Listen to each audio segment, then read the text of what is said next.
So morning everyone, today I'm going to show you a pretty simple method on how to cut a gasket. I've pulled this off dodgy old car that I'm doing up, so it's pretty dirty and filthy.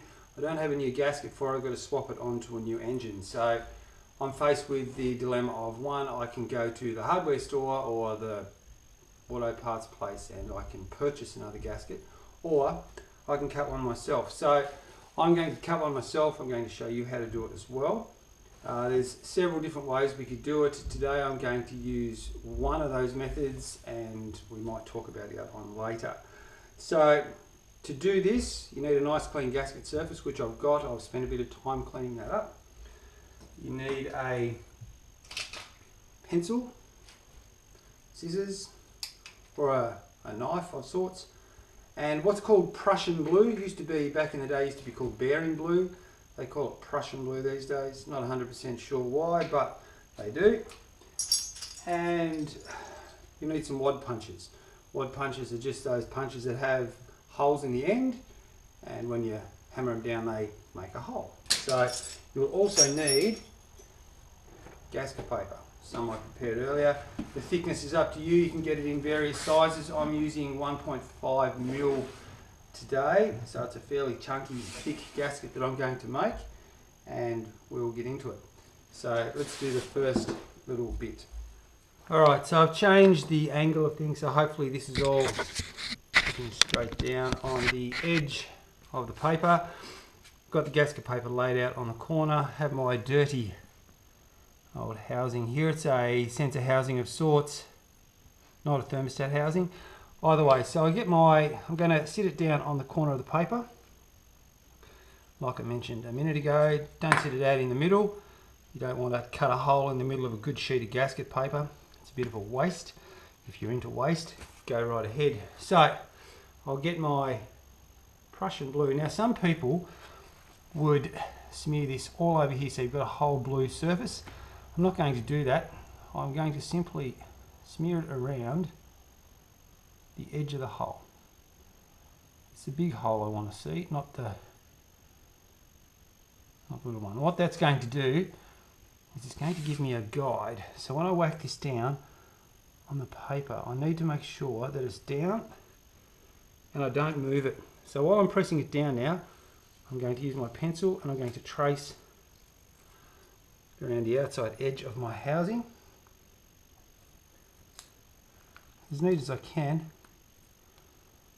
but I can tidy it up with the scissors in a minute. So I want to get a good outline of the housing. I also want to go down through the holes. Now this is the bolt holes.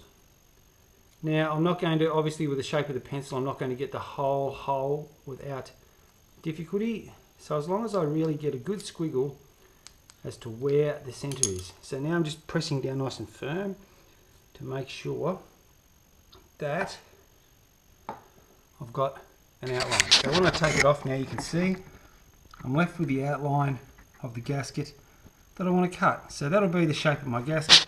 And these marks here, I'm going to treat them as the center of the holes that I need to punch out. Alright, so I will go through now with my scissors, and to save a little bit of time, I'm going to just cut that whole section out to make it a bit easier. And I will pause the video for a second while I go through and I cut out the outline. Okay, so the next bit, I've taken everything away. I've cut the general outline of the gasket out. And now I'm left with the holes that I need to cut for the bolts and that I need to cut in the center. So this one here, this wad punch is going to suit the job best. So I'm going to center the wad punch, bit of timber underneath, going to center the wad punch over the hole. Now I'm doing it on timber purely because, and I'll say it's obvious, but it might not be to everyone. If I punch the wad punch straight through gasket paper into the concrete, I'm going to blunt or ruin the cutting edge of the wad punch. So I give it a really strong whack. It's gone through.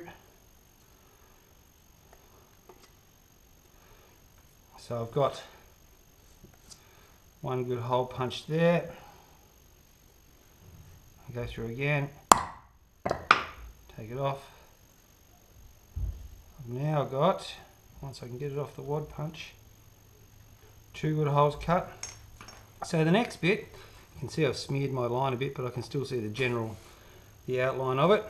So the next bit is where I'll use my blade on my scissors. Get rid of that. You might have thought that hammer was a little bit of overkill, but that's purely because I can't at the moment locate my other hammer. So now you just need to be a little bit careful. A nice sharp knife, and go through and work your way. Now this is not going to be a perfectly amazing circle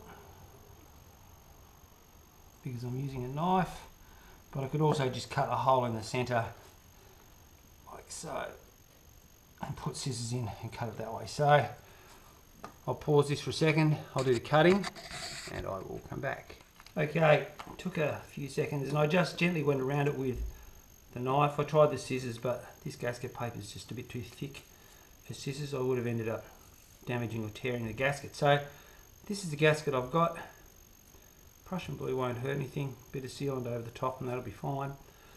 And if I get my housing, you can see I've got my little mark like so. And I've got a nicely cut gasket ready to go on there, which has taken me nothing more than a little bit of time, a little bit of gasket paper, which is fantastic for those times when you live 120 k's from the nearest auto shop and it would cost you more in fuel than it would to buy the gasket. So there you go.